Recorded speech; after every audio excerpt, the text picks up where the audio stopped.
West Side Story. The popular 1957 Broadway play tells the tale of star-crossed lovers Tony and Maria. Inspired by Shakespeare's Romeo and Juliet, this story is set in the mid-1950s in the Upper West Side of New York City. The play, with music from the late Leonard Bernstein and the late Stephen Sondheim, was adapted into a film which won 10 Oscars in 1961 to include Best Picture. Now, in 2021, veteran director Steven Spielberg has reimagined the movie, still set in the mid-1950s and still with the warring gangs, the Sharks and the Jets, obstructing a blooming, forbidden love. I'm Ronald Young Jr., and I'm leaving the theater.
All right, this is Ronald, and I am leaving the theater after seeing West Side Story.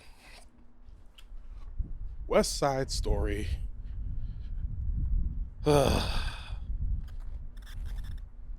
Written by Tony Kushner, directed by Steven Spielberg, starring Ansel Elgort. I'm gonna mess that up. Starring Ansel Elgort, Rachel Zegler, Ariana DeBose, David Alvarez, Mike Faist, Rita Moreno, Brian Darcy James, Corey Stoll, Josh Andres Rivera, Menas, Mike Iveson, Jamila, Velazquez, Annelise Cepero, Yassmin, Alers, Jamie Harris, and Curtis Cook. All right. Well, this is West Side Story. Not to be confused with the 1961 film of the same name. And at least one of the same actors in Rita Moreno. This was redone. This is a remake, obviously, by the incomparable Steven Spielberg, who has a track record. He's a great director. He has set the scene. He has set the standard for filmmaking in this era. So, classic movie. You can go back to his stuff. There's like whole things written about Steven Spielberg and what a Spielberg film is. He's inspired a whole generation of people behind him, including J.J. Abrams and others. So Spielberg is no slouch. And clearly he is what I would call old Hollywood at this point. Like, he was new Hollywood at one point, but now he's old Hollywood. He is the establishment. He is the guy that took shots at Netflix and streaming, talking about people got to be in the theater. He's one of those guys. He's one of those guys thinking that, it's kind of unfair that streaming gets the same advantage of movies. He's an old school guy. I don't ever really know how he feels about, I don't ever really know how he feels about progress in some cases. And if it is evidenced by this movie, which I think is going to win 100 Oscars, not because it's good, but because it's old Hollywood. Let me explain. La La Land. End of explanation. Hollywood loves movies about itself. And this movie is an ode to old school Hollywood. Hollywood in the golden age. The first West Side Story came out in 1961, and it was based on the musical that came out in 1957. All written by a bunch of white dudes, which is not to marginalize anybody or just say, hey, you know, whatever. But their ideas on race, romance, and sex, and racism, and gentrification, and the neighborhood changing, all of that stuff leaves something to be desired, I would say. And that comes through in the plot of this movie. Now, before anybody thinks I'm being unfair, I want to make some admissions here. The music is great. The dancing is fantastic. The costumes are very good. Great performances from acting, especially I liked the actor that played Bernardo, which I cannot look up his name right now. I just probably said it. And Mike Faist, who played Riff. Those are my two favorite performances in the movie. Of course, Anita was also great. Loved her. She was great. Didn't really care about Maria or Tony that much, and mostly because this plot bothered me. I mean, this plot, but it starts off with racism, and I'm like, oh, did I forget? So I was forced to watch this movie in high school, and I watched it, you know, either in music class or Spanish class or one of them, where the teacher was just like, you know, hungover and decided to let us watch a movie. And I remember back then being very confused as to what was happening. And they were like, oh, it's an offshoot of Romeo and Juliet, which I also don't like. I want to be clear. I do not like, I don't like Romeo and Juliet. I don't like West Side Story. I know there's comparisons. I know there's two gangs fighting and all that stuff, but to make this movie in 2021, still set it back then in 1961 or 1957 and have it be about, oh my God, the neighborhood's changing. And, you know, these guys are basically stopping short of saying, like they say a couple of racial slurs, including the one that starts with S, that is a slur for Latino people. And they said that. And I remember when I heard it, I'm just like, hey, man, I don't want to do this. I don't know if I want to do this. I'm like sitting there and I'm just like, I don't know if I want to do this. And so between that and then like the lack of black folks in this movie, and then the only time they show up one time is a very prominent janitor, which I'm like, what? And then the second time you see a black person in this movie is he's selling somebody a gun. So I'm like, yo, man, this movie, like, with regards to the race, like, you could just tell it has like old Hollywood white dudes all over this. And as somebody who's like, I'm just a regular guy watching movies, you know what I mean? Like I've gotten some opportunities to review and to have my voice heard and all that. And I appreciate that. And I appreciate those opportunities. I genuinely do.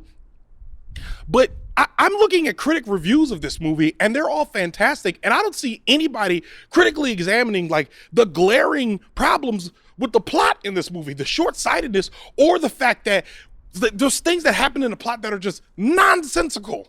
And I know it's a musical. It is like, and I'm going to assume, I'm going to talk spoilers, because if you haven't seen West Side Story, I mean, it came out in 1961. It's basically the same plot. They don't change much of anything. I don't think they change much of anything in here. I'm sitting there watching. I'm like, and I did want to keep watching it because of everything I said about the visuals, about, again, the musics are good, the costume is good, like the blocking is good, all that stuff is good. You will get sucked into watching this movie and be like, man, this is a good movie. But if you're anything like Ronald Young Jr., it's going to be hard for you to sit up and watch a movie like this with the things that are happening in the plot. And I'll now say them. I think I've given everybody enough warning. They're like, well, Ronald, what are you talking about? Okay, so the fact that Tony and Maria meet. Okay, wait, hold on.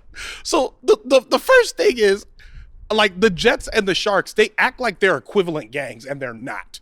I just want to remind everybody, these are Puerto Ricans moving into a neighborhood in which things are changing around them, and the white people are essentially terrorizing them. Like, what are you talking about? Like, it literally starts with a scene of vandalism, a bunch of guys painting a fence. The other guys come to defend their neighborhood, and all of a sudden it's like, oh, they're equals. You guys are brutes. Don't mess with the white people. I'm like, no, this isn't equality. And that's how I know a white person wrote this, because only, like, this is the type of short-sightedness that comes comes from looking at two different races and saying, oh, they're both bad. They're both bad. They're both doing bad things. I'm like, one of these people are trying to live their lives and defend themselves as they're being terrorized by the others. Not to mention the cops come to break it up. And immediately I'm like, what are the police going to do?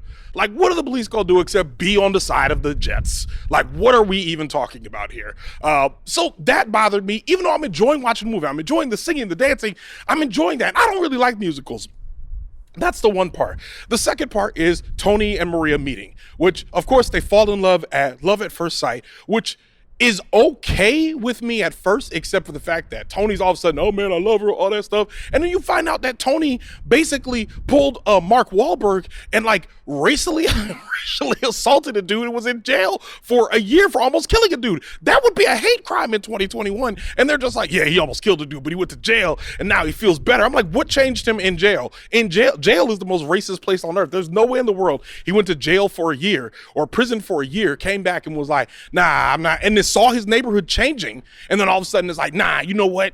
I'm good. You know what I mean? It's all good. You know what I mean? I just free love. And he like, there's nothing that indicates that he's actually changed, except for the fact that he falls in love with this brown girl, which is mentioned several times in the movie. There's several times in the movie in which brown people are saying, hey, yo, man, what do you like about this brown girl? Like, what's going on here? Like, you just like brown girls? Which I'm saying, like, I'm like, that to me, I'm like, that's automatically fetishization for me as I'm watching. I'm like, I don't understand how you just got out of prison. Oh God, you meet her, and all of a sudden it's like, yeah, I love her, I'm in love. I'm like, whoa, wait a minute. What, didn't you just try to kill a brown person before you started the Jets? I gotta remind y'all, he started the Jets. A racist gang.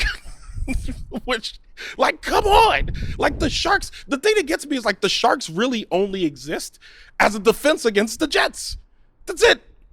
Like, they don't, like, they're not out here just trying, like, they just only exist as a defense against the Jets. And everyone's talking to them like, oh, don't fight the gringos. Don't fight the gringos. I'm like, dog, if they don't fight the gringos, they're going to be painting the town, ripping out stuff, wanting the Irish bars back, all that stuff, man. They were doing, like, they start the movie with, like, a vandalism of a whole town. Like, how are we going to sit here? How is anyone in their right minds walking out of this movie rooting for the Jets? I'm not even done. So you start there, like, all of a sudden, this like, you know, hate crime guy goes out there, meets Maria, falls in love with this brown girl, which is fine. Then all of a sudden, one day later, he stabs her brother to death and inadvertently causes the death of his own best friend. She knows this.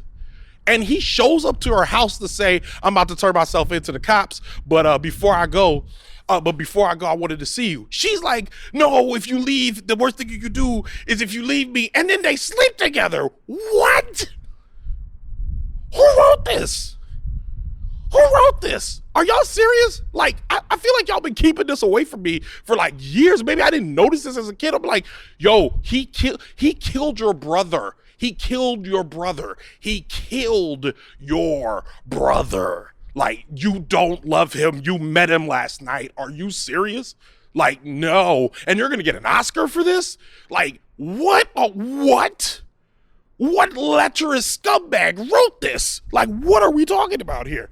So all of that happens. And then at the very end, Anita, who was married to Anita, who was with Bernardo, all of a sudden, she's running an errand for Maria in order to save her, which I don't know why she did. If I'm like somehow Maria convinced Anita that it was okay that she slept with Tony after he killed her own brother and Anita's basically betrothed. And she's like, nah, if you were in love, then you know what I'm talking about. Like, no, you met him last night. You're not in love. This is infatuation. This is a like sexual obsession. This is not love. Like, it's not love. It's not love. I don't care. Yo, at me, at ohitsBigRon, at ohitsBigRon, not love. So you're going to sit here, not love. She goes over to run this errand. And when she's there, the Jets like basically mock her, lock her in a room, and then almost sexually assault her. Hold on, there's a train going over.